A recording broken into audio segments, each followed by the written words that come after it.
அகிலம் டிவி நேயர்களுக்கு வணக்கம். இன்றைய நாளுக்கான காலை நேர பிரதான செய்திகள். விரிவான செய்திகளுக்குள் செல்லும் முன்னதாக முதலில் இன்றைய தலைப்பு செய்திகள். புதிய பாடத்திட்டம் தொடர்பில் கல்வி அமைச்சு வெளியிட்ட அறிவிப்பு. எரிபொருள் விலையில் திடீர் மாற்றம், சர்வதேச அளவில் ஏற்பட்டுள்ள குழப்ப நிலை. எதிர்வரும் 15ஆம் திகதி முதல் நாடு முழுவதிலும் அறிமுகமாகும் புதிய வசதி. கொழும்பில் நள்ளிரவில் அதிரடி சோதனை, இளம்பெண்கள் கைது. பொதுமக்களை அவதானமாக இருக்குமாறு இலங்கை போலீசார் எச்சரிக்கை. பரீட்சைக்கு அச்சமடைந்து மாணவி எடுத்த விபரீத முடிவு. டிட்வாவால் நுவரெலியா மாவட்டத்தில் 187 இடங்களில் வீதி உடைப்பு. 100 பாடசாலைகளை பயன்படுத்த முடியாத நிலை. வேலைத்தளத்திற்கு முன்னால் சடலமாக கிடந்த ஆண் மர்ம மரணத்தால் போலீசார் சந்தேகம். தமிழர் பகுதியில் மருத்துவமனை தீவிர சிகிச்சை பிரிவில் குழப்ப நிலை. தொடர்வென விரிவான செய்திகள். புதிய கல்வியாண்டில் தரம் 1 மாணவர்களுக்கு ஜனவரி 29ஆம் திகதியும் தரம் 6 மாணவர்களுக்கு ஜனவரி 21ஆம் திகதியும் புதிய பாடத்திட்டம் தொடங்கும் என்று எதிர்பார்க்கப்படுவதாக கல்வி அமைச்சரும் பிரதமருமான ஹரணி அமரசூரிய தெரிவித்துள்ளார். கல்வி சீர்திருத்தங்கள் குறித்து சிறப்பு ஊடக சந்திப்பில் பங்கேற்ற போது அவர் அதனை தெரிவித்துள்ளார்.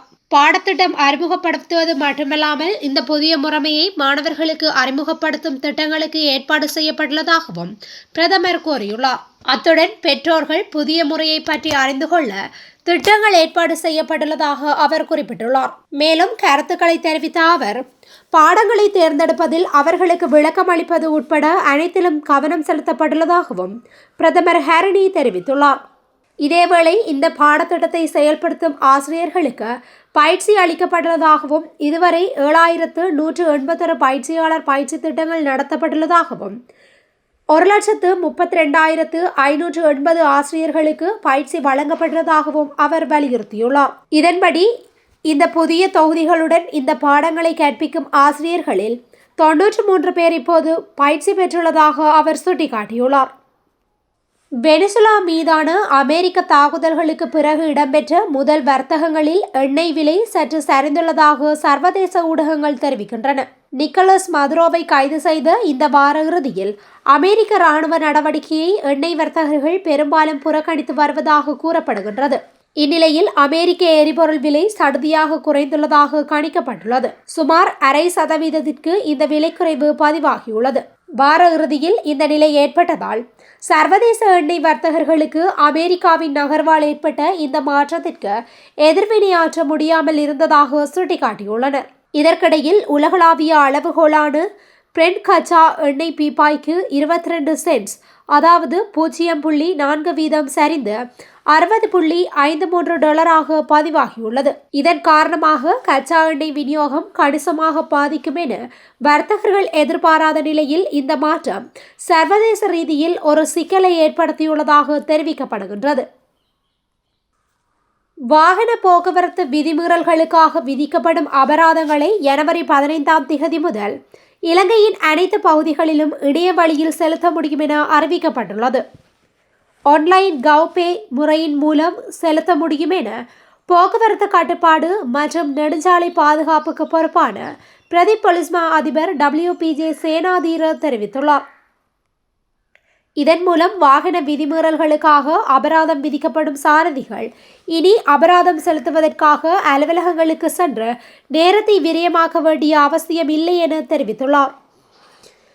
எந்தவித சிரமங்களுமின்றி அபராத தொகையை இணைய வழியில் செலுத்த முடியும் என தெரிவித்துள்ளார். நாடு முழுவதும் கோபே மூலம் அபராதம் செலுத்த தேவையான அனைத்து வசதிகளும் போலீஸ் அதிகாரிகளுக்கு வழங்கப்பட்டுள்ளதாகவும் தெரிவித்துள்ளார். ஏற்கனவே கோபே வழியாக ரூபாய் 7.5 மில்லியன் மதிப்பிலான அபராத தொகை வசூலிக்கப்பட்டுள்ளதாகவும் சப்ரகமுவ மற்றும் மத்திய மாகாணங்கள் உட்பட ஜனவரி 15 முதல் முழு நாட்டையும் உள்ளடக்கும் வகையில் இந்த சேவை நடைமுறைக்கு வரும் என்று கூறியுள்ளார். ஆன்லைன் கோபே மூலம் அபராதம் செலுத்தும் முறை அமலுக்கு வருவதால் எதிர்காலத்தில் போலீசாருக்கு எதிரான லஞ்ச குற்றச்சாட்டுகள் எழுவதற்கான வாய்ப்பு குறையும் எனவும் இனி யாருக்கும் போலீசாருக்கும் நேரடியாக பணம் வழங்க வேண்டிய அவசியம் இல்லை எனவும் அவர் சுட்டிக்காட்டியுள்ளார். கொழும்பின் புறநகர் பகுதியில் மசாஜ் நிலையம் என்ற போர்வையில் நடத்தப்பட்ட 2 விபச்சார விடுதிகள் போலீசாரினால் சுற்றி வளைக்கப்பட்டுள்ளது. கடந்த வெள்ளிக்கிழமை இரவு வேளையில் நடத்தப்பட்ட சுற்றி வளைப்பின் போது 7 பெண்கள் மற்றும் 2 முகாமையாளர்கள் கைது செய்யப்பட்டனர். மகர நீதவான் நீதிமன்றத்திலிருந்து பெறப்பட்ட தேடுதல் பிடியாணை அடிப்படையில் போலீசார் இந்த சோதனைகளை மேற்கொண்டனர். மகர மற்றும் கிரிபத்கொட பகுதிகளில் 2 சோதனைகள் மற்றும் சுற்றி வளைப்புகள் நடத்தப்பட்டன. மகர மசாஜ் நிலைய முகாமையாளர் உட்பட 4 பெண்கள் மற்றும் கிரிபத்கொட மசாஜ் நிலையத்தின் மேலாளர் மற்றும் 3 பெண்கள் கைது செய்யப்பட்டனர். இந்த மசாஜ் நிலையங்களில் கைது செய்யப்பட்ட பெண்கள் 24 முதல் 45 வயதிற்குட்பட்டவர்களாகும். அவர்கள் பொகவந்தலாவி, பேராதனிய, அம்பகஸ்தோவ, கோகரெல்லே, கோமாகம, களனி மற்றும் ரன்பொகுணகம ஆகிய பகுதிகளை சேர்ந்தவர்கள் என போலீசார் தெரிவித்துள்ளனர். சமூக வலைத்தளங்களில் போலீசாரின் பெயரில் பரப்பப்படும் போலியான அறிவிப்புகள் குறித்து பொதுமக்களை அவதானமாக இருக்குமாறு இலங்கை போலீசார் எச்சரிக்கை விடுத்துள்ளனர். போலீஸ் அறிவித்தல் என்ற பெயரில் பாதுகாப்பு அறிவுறுத்தல்களை உள்ளடக்கி பகிரப்படும் இச்செய்தி போலீஸ் திணைக்களத்தினால் வெளியிடப்பட்டது அல்ல என்றும் அது ஒரு போலியான தகவல் என்றும் போலீஸ் தலைமையகம் தெளிவுபடுத்தியுள்ளது. குறித்த செய்தியில் உள்ளடக்கப்பட்டுள்ள விடயங்கள், வாசகங்கள் மற்றும் வழிகாட்டல்கள் அங்கீகரிக்கப்படாதவை மற்றும் பொதுமக்களை திசை திருப்பும் நோக்கம் கொண்டவை என போலீசார் சுட்டிக்காட்டியுள்ளனர். இவ்வாறான உறுதிப்படுத்தப்படாத தகவல்களை பரப்புவது பொதுமக்களிடையே தேவையற்ற அச்சத்தை ஏற்படுத்துவதுடன் நாட்டின் அமைதிக்கும் குந்தகம் விளைவிக்கும் என அவர்கள் எச்சரித்துள்ளனர். களுத்துறையில் பாடசாலை மாணவியொருவர் விபரீத முடிவை எடுத்து உயிரை மாய்த்துள்ளார். களுத்துறை துவாகோவில் வீதியை சேர்ந்த 16 வயது மாணவியே இந்த விபரீத முடிவை எடுத்துள்ளதாக போலீசார் தெரிவித்துள்ளனர். இந்த துயர சம்பவம் கடந்த 2ஆம் தேதி அவரின் வீட்டில் நடந்துள்ளது. பிரபல பாடசாலை மாணவியான அவர் அடுத்த மாதம் நடைபெறவுள்ள கல்வி பொது தராதர சாதாரண தர பரீட்சைக்கு தயாராகி வந்ததாக தெரிவிக்கப்படுகின்றது. கல்வி பொது தராதர சாதாரண தர பரீட்சைக்கு எதிர்கொள்ள அச்ச நிலைமை காரணமாக விபரீத முடிவை எடுப்பதாக மாணவி எழுதியதாக கூறப்படும் கடிதம் ஒன்றும் போலீசாரால் மீட்கப்பட்டுள்ளது. சம்பவம் தொடர்பில் தெற்கு களத்துறை போலீசார் மேலதிக விசாரணைகளை மேற்கொண்டு வருகின்றனர். டிட்வா சூறாவளியால் ஏனைய மாவட்டங்களை விட நுவரெலியா மாவட்டம் மண்சரிவு, தாளிறக்கம் காரணமாக மிகப்பெரிய அழிவினை சந்தித்துள்ளதாக நாடாளுமன்ற உறுப்பினர் மஞ்சுள சுரவீர தெரிவித்துள்ளார். லிந்துளை போலீஸ் பிரிவிற்குட்பட்ட தோட்டத்தில் இயற்கை அனர்த்தத்தினால் பாதிக்கப்பட்ட 24 குடும்பங்களுக்கு வீடு கட்டுவதற்காக அடிக்கல் நாட்டும் நிகழ்வு இடம்பெற்றுள்ளது. இதில் கலந்து கொண்டு கருத்து தெரிவித்த அவர், நுவரெலியா மாவட்டத்தில் மாத்திரம் வீதி அபிவிருத்தி அதிகார சபைக்கு சொந்தமான வீதிகளில் 187 இடங்களில் வீடுகள் உடைந்து போய் சேதமடைந்துள்ளன. அதனை புனரமைக்க 24 பில்லியன் ரூபாய் தேவைப்படும். நாட்டில் சேதமடைந்த வீதிகளை புனரமைப்பதற்கு 76 பில்லியன் ரூபாய் தேவைப்படும். நுவரெலியா மாவட்டத்திலே அதிக பணம் செலவிட வேண்டிய நிலை ஏற்பட்டுள்ளது என குறிப்பிட்டுள்ளார். டிட்வா சூறாவளியால் ஏற்பட்ட நிலச்சரிவு மற்றும் வெள்ளம் காரணமாக சுமார் 100 பாடசாலைகள் பயன்படுத்த முடியாத நிலையில் உள்ளதாக கல்வி அமைச்சு தெரிவித்துள்ளது. குறித்த பாடசாலைகளில் பல கட்டடங்கள் சேதமடைந்துள்ளதுடன் சில பாடசாலைகள் தொடர்ந்தும் பாதிக்கப்பட்ட மக்களை தங்க வைத்துள்ள முகாம்களாக செயற்படுகின்றன. குறித்த பாடசாலைகளில் பல கட்டடங்கள் சேதமடைந்ததுடன் இந்நிலையில் குறித்த பாடசாலைகளில் கல்வி கற்ற மாணவர்கள் அருகிலுள்ள பாடசாலைகளுக்கு செல்வதற்கான ஒழுங்குகள் மேற்கொள்ளப்பட்டுள்ளதாக கல்வி அமைச்சு அறிவித்துள்ளது. எனினும் அருகிலுள்ள பாடசாலைகளுக்கு மாணவர்கள் செல்வதில் ஏதேனும் சிக்கல்கள் காணப்படுமாயின் அது குறித்தும் ஆராய்வதற்கு விசேட நடவடிக்கை எடுக்கப்பட்டுள்ளதாக கல்வி அமைச்சின் செயலாளர் நாளக கழுவெவ தெரிவித்துள்ளார். தெஹிவளை பகுதியில் உள்ள வேலைத்தளம் ஒன்றிற்கு முன்னால் நபரொருவரின் சடலம் கண்டெடுக்கப்பட்டுள்ளது.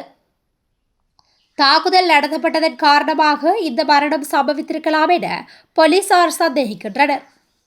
சடலமாக மீட்கப்பட்டவர் தெஹிவளை சஜ்ஜியபுர பகுதியை சேர்ந்தவர் என அடையாளம் காணப்பட்டுள்ளார். சம்பவம் தொடர்பான நீதவான் விசாரணைகளை கல்கிசை பதில் நீதவான் கீத்மா பெர்னாண்டோ மேற்கொண்டுள்ளார். அம்பாறை அக்கரைப்பற்று ஆதார மருத்துவமனையில் பாதுகாப்பு உள்ளிட்ட விடயங்களில் குறைபாடுகள் நிலவுவதாக குற்றம் சுமத்தப்பட்டுள்ளது. இந்த விடயத்தை வலியுறுத்தி ஆர்ப்பாட்டமும் ஏற்பாடு செய்யப்பட்டிருந்ததாக அக்கரைப்பற்று ஆதார மருத்துவமனையின் நலன் விரும்பிகள் குறிப்பிட்டனர். மருத்துவமனையில் பணியாற்றும் சுகாதார ஊழியர்கள் 3 பேர் கடந்த வாரம் தீவிர சிகிச்சை பிரிவுக்குள் மோதலில் ஈடுபட்டுள்ளனர். இதன் காரணமாகவே சுகாதார ஊழியர்களுக்குள் இவ்வாறு மோதல் ஏற்பட்டதாக குற்றம் சாட்டப்பட்டுள்ளது. தீவிர சிகிச்சை பிரிவுக்குள் ஏற்பட்ட மோதல் தொடர்பில் ஆரம்பகட்ட விசாரணைகள் முன்னெடுக்கப்பட்டுள்ளதாக அவர் குறிப்பிட்டார். மோதலின் போது ஏற்பட்ட சேதங்கள் மதிப்பிடப்பட்டுள்ளதுடன் அதனை குறித்த ஊழியர்களே செலுத்த வேண்டும் என அறிவிக்கப்பட்டுள்ளதாகவும் அவர் தெரிவித்தார். மருத்துவமனையின் நிர்வாக செயற்பாடுகளை சீர்குலைக்கும் வகையில் ஒரு சிலரால் இவ்வாறான செயற்பாடுகள் முன்னெடுக்கப்படுவதுடன் பொய்யான குற்றச்சாட்டுகளும் முன்வைக்கப்படுவதாக அக்கரைப்பற்று ஆதார மருத்துவமனையின் மருத்துவ அத்தியட்சகர் IM ஜவாஹிர் கூறியுள்ளார். இத்துடன் இன்றைய நாளுக்கான காலை நேர பிரதான செய்திகள் நிறைவடைகின்றன. தொடர்ந்து இதுபோன்ற செய்திகளை உடனுக்குடன் அறிந்து கொள்ள அகிலம் டிவியுடன் இணைந்திருங்கள். நன்றி, வணக்கம்.